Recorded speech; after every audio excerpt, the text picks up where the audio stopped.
Panibagong umaga, panibagong sabak na naman sa buhay si amigo. Hello mga amigo, maayong buntag sa inyo. At dyan na nga mga amigo, ay kakagising lang natin mga amigo. At napansin ko mga amigo ay maitim yung kalangitan at umuulan talaga mga amigo. Kaya napapasarap yung tulog natin kapag umuulan. Aminin nyo mga amigo, kahit kayo pag bumulan masarap ang tulog. So ngayong umaga mga amigo ay samahan nyo ko ngayong hanggang dulo at ipapakita ko sa inyo kung anong ganap natin sa buhay mga amigo bilang isang truck helper.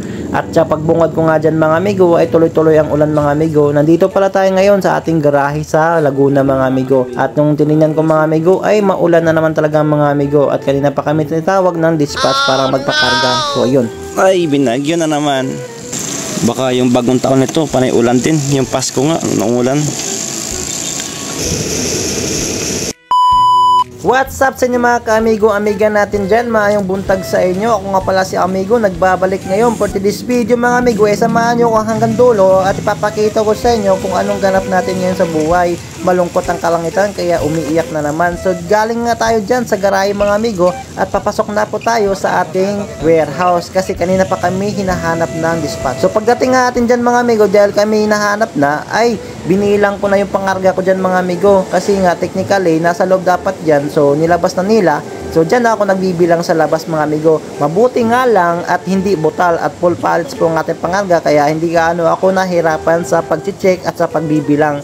So dyan mga amigo ay binibilang ko na yan kung ilang paleta at ilang ating mga pangarga dyan mga amigo. So kailangan mabusi siyang pag-check. Pagkatapos ko dyan mga amigo ay pupunta na po tayo sa ating unit kung saan man siya nakaparada mga amigo. At kitang kita nyo mga amigo ay marami nakatinggan truck. At yun mga amigo, kahit umuulan,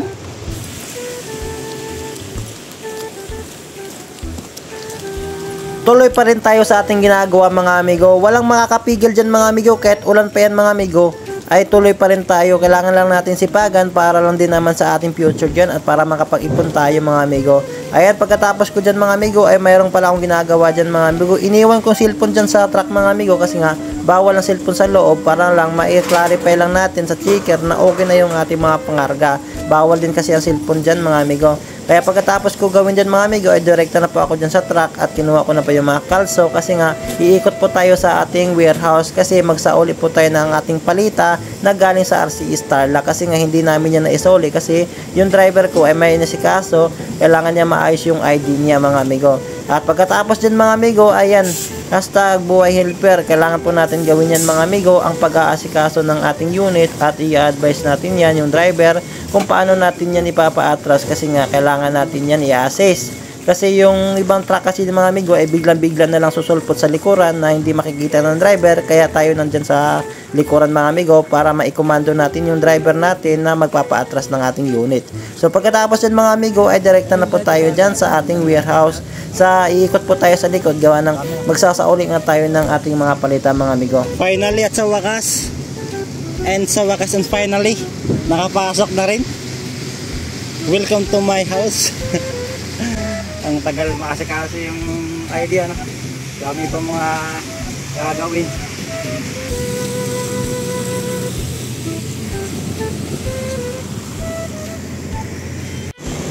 Dito, no?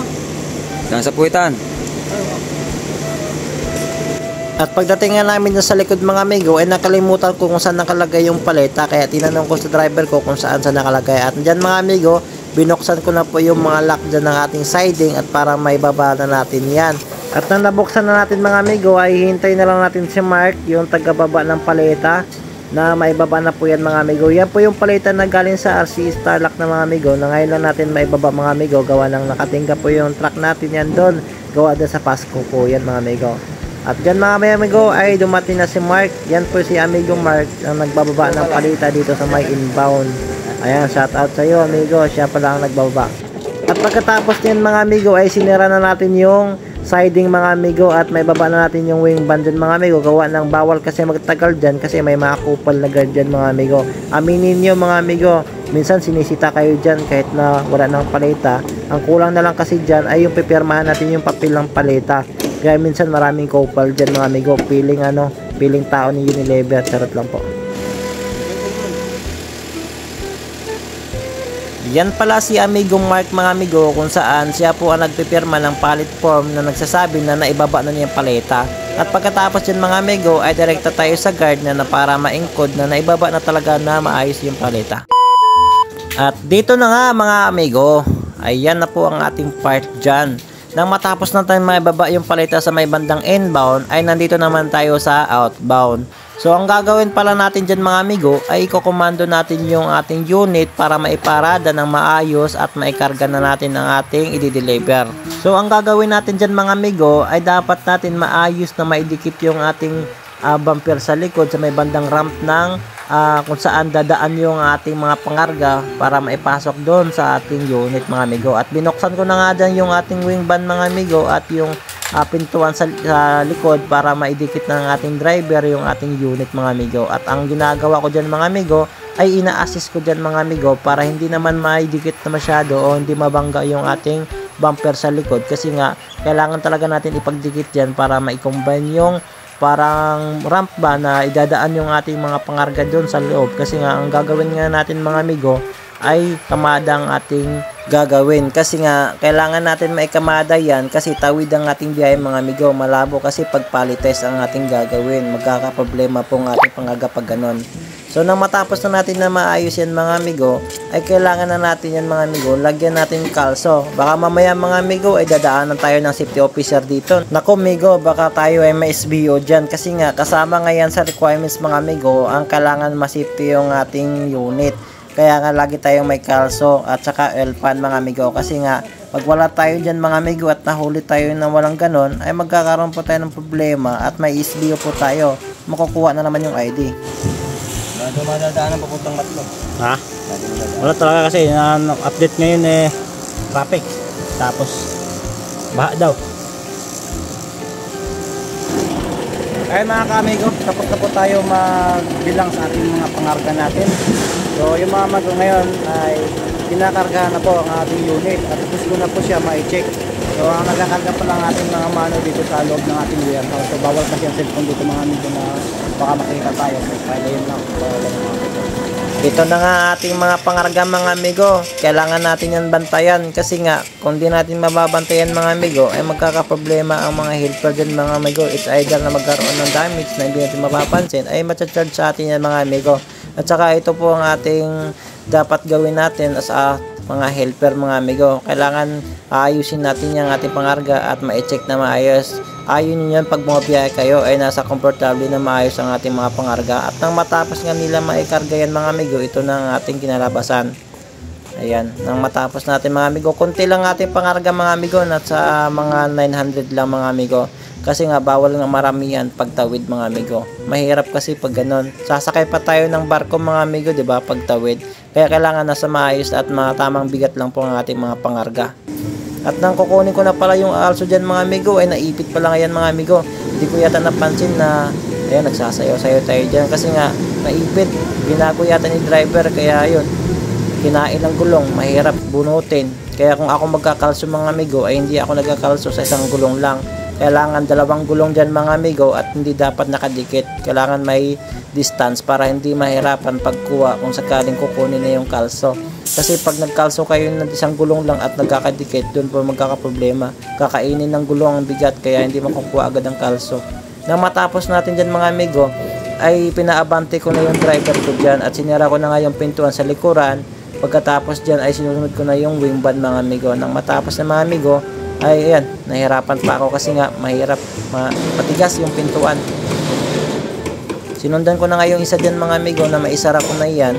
Ayan, kailangan kasi natin ma-check yan mga amigo sakaling pag umulan, kasi pag hindi na-check na may sara yan ay mababasa yung pangarga natin. Panibagong charge na naman sa atin yan. Ayan, sinira ko na nga yung pintuan dyan mga amigo at nang matapos na mga amigo,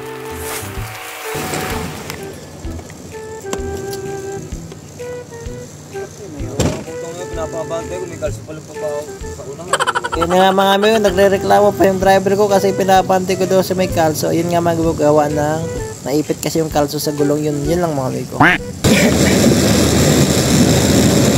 ba yan? 27 ba ang ilitin mo ang slip ko, di ba? Alin? 27. 27 ka ng slip, di ba? 27 tayo na bagyo ng biyahe. 27 na bigyan ng biyahe, 27 na taxi. Hindi, 26 pa lang pinukul na sa atin niya. Kaya lang, 27 ang call time. 9 AM ng 27, di ba? Tama ba? Kasi nakalagay kasi doon sa ano, Friday, magbato na isilin. Ha? Friday. Alam mo, 26 ng gabi pinukul niya. At nang matapos na kami makargaan mga amigo at loaded ng kami mga amigo, ay ikot kami. Naisipan namin ni driver na kakain muna kami kasi nga hindi pa kami kumakain kasi sa busy namin sa ginagawa namin. Ayan, papunta po kami dyan sa canteen. At nang kanina pa nga daw na nagugutom yung driver ko. So anong gagawin natin? Kakain mo tayo. At dyan mga amigo, naligaw pa kami. Akala namin kasi may daanan yan. Wala palang daan.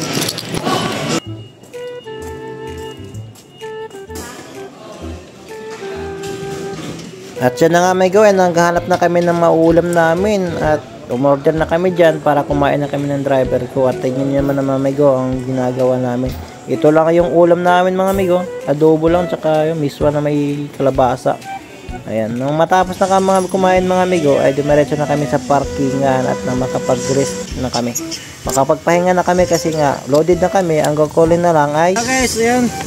Tapos na tayo magkarga ng ating mga pangarga at natapos na rin ang ating asikaso sa Rio Day. So, ang gagawin natin ay magpahinga at mag-relax. Waiting po tayo sa ating mga documents na nilalakad dyan sa loob. So, parada muna tayo. Nagagawa. Init mga amigo. Ba tayong bilig? Tingnan nyo naman ang aming bakuran. Puno ng halaman. Ito naman. So lalagyan lang muna natin ito ng kalso ang ating gulong, no? Start yung gulong namin mga amigo. Ayun na. Yung gulong namin. Flat. Ay! What happened to you? Why? Flat yung gulong namin mga amigo. Ayan. So maglalagay po tayo ng kalso. Tsaka alpan para iwas sa SBO tayo. Pag ganyan, SBO tayo yan. Pag ganyan, lalagay natin.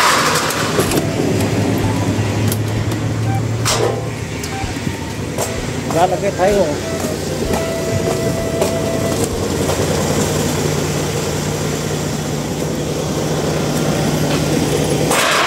So ayan mga amigo, okay na. So magre-relax na tayo. Waiting na lang po tayo sa ating mga dokumento.